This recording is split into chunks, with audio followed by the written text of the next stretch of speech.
Bienvenue sur Africa 24 dans cette nouvelle édition du QG News. Voici les titres de l'actualité.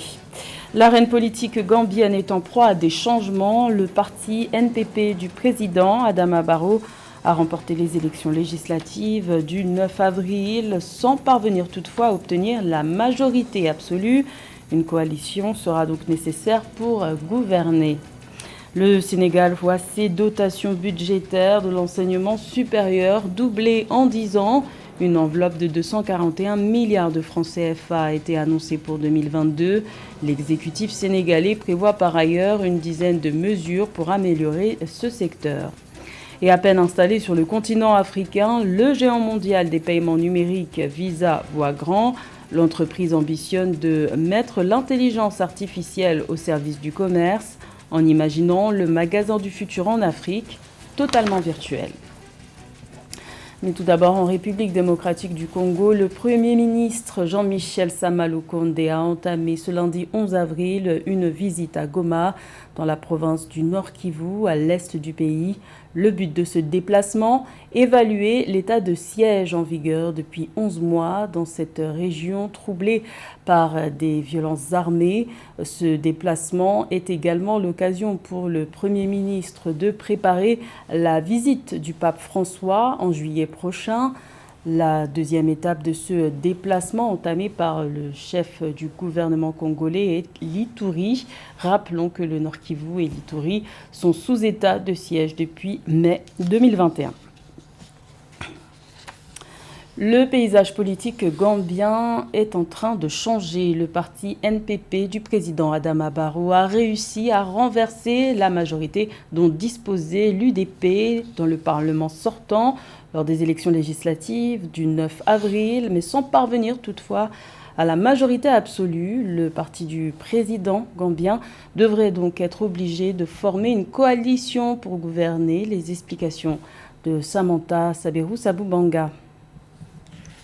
Le parti au pouvoir en Gambie, le Parti national du peuple, a obtenu 18 sièges sur les 53 circonscriptions aux élections législatives de samedi 9 avril 2022.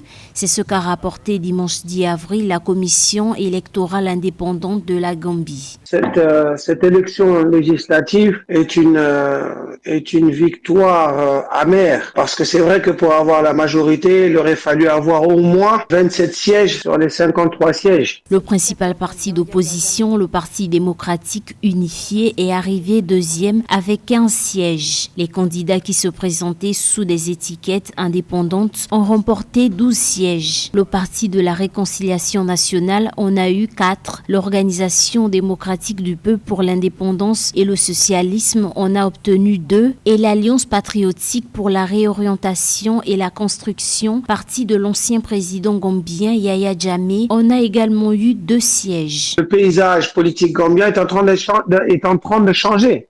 Il va falloir comprendre ça aussi.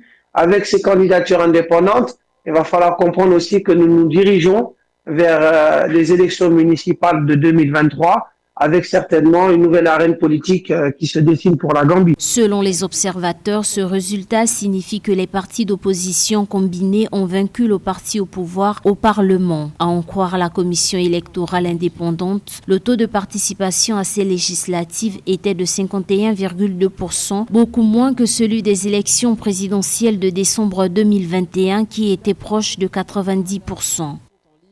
Également dans l'actualité, la Tunisie a déposé son dossier de candidature à la Commission de l'Union africaine pour abriter le siège de l'Agence africaine de médicaments. Une délégation est actuellement en visite en Tunisie jusqu'au 13 avril pour évaluer la disposition du pays à accueillir le siège de l'AMA. Rappelons que l'Agence africaine de médicaments est la deuxième agence de santé au niveau continental après les centres africains de contrôle et de prévention des maladies CDC Afrique. Sa mission, faciliter l'accès à des produits médicaux de qualité, sûrs et efficaces sur le continent. L'enseignement, la formation et la recherche sont un besoin vital pour toute nation qui aspire au progrès. Ce sont les mots prononcés par le président sénégalais Macky Sall le 7 avril, qui a également annoncé une dizaine de mesures pour améliorer l'enseignement supérieur. 241 milliards de francs CFA de dotation budgétaire sont annoncés pour 2022, soit le double de l'enveloppe de 2012. Plus de détails avec Philomène Sine. Le gouvernement sénégalais a fait passer les dotations budgétaires du secteur de l'enseignement supérieur de plus de 117 milliards de francs CFA en 2012 à plus de 241 milliards de francs CFA en 2022. En vue d'améliorer ce secteur, l'exécutif sénégalais a élaboré un plan stratégique national pour la recherche et l'innovation qui doit s'étendre sur la période 2023-2032.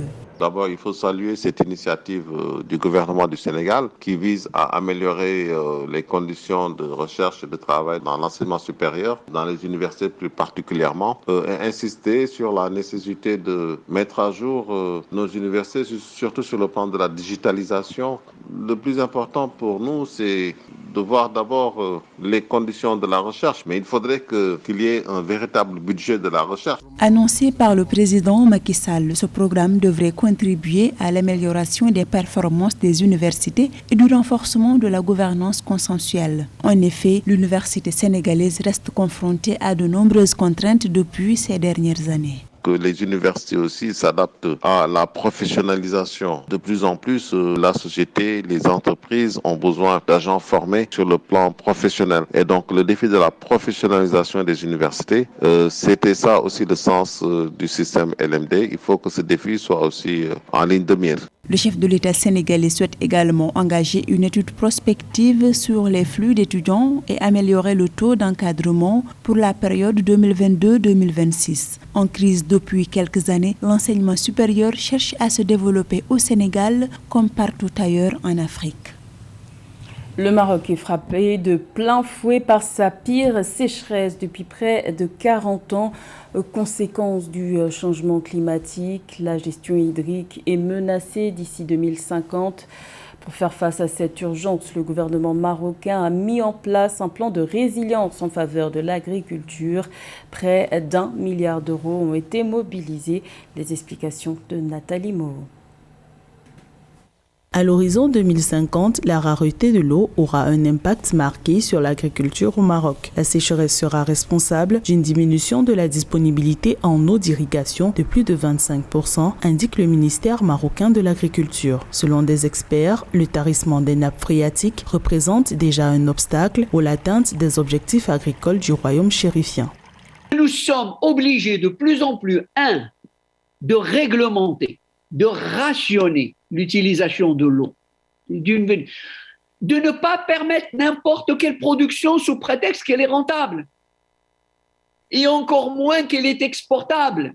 En 2022, le déficit pluviométrique se chiffre à 53% au Maroc. Des techniques agricoles efficaces existent pour économiser de l'eau et améliorer l'irrigation, l'amélioration génétique des plantes avec des variétés résistantes à la sécheresse, une stratégie de répartition des cultures selon les régions notamment.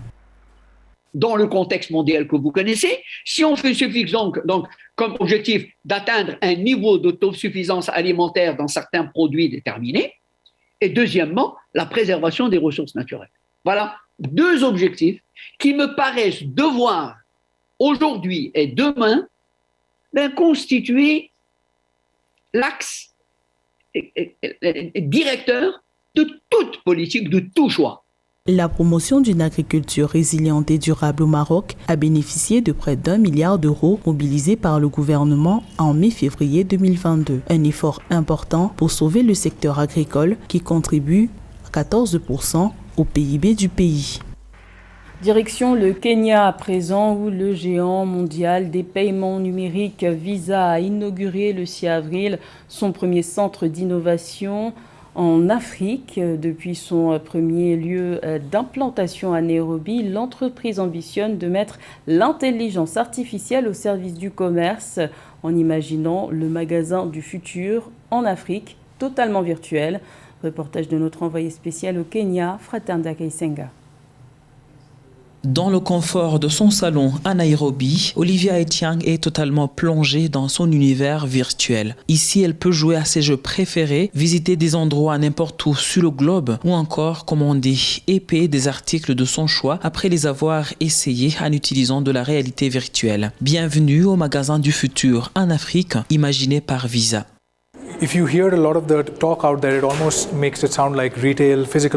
Certains disent qu'avec l'utilisation des nouvelles technologies dans le commerce, les magasins physiques vont disparaître, mais c'est faux. Moi, je pense que le futur du commerce sera une fusion entre le physique et le digital pour créer une nouvelle expérience améliorée. Tu pourras par exemple être à la maison et être capable d'essayer des lunettes de soleil ou des chaussures en utilisant la réalité virtuelle. Est-ce physique ou digital? Tu pourras être dans un magasin physique et être capable d'acheter un NFT dans n'importe quelle galerie. Ici, encore une fois, il est difficile de distinguer où se termine l'aspect physique et où commence le digital. Et c'est là que fusionnent le physique et le digital pour mieux servir le client. Mieux servir le client, voici ce qui inspire toutes les solutions proposées par les équipes qui travaillent dans ce centre d'innovation Visa, récemment inauguré au Kenya, pour servir de catalyseur dans toute l'Afrique, notamment l'Afrique subsaharienne.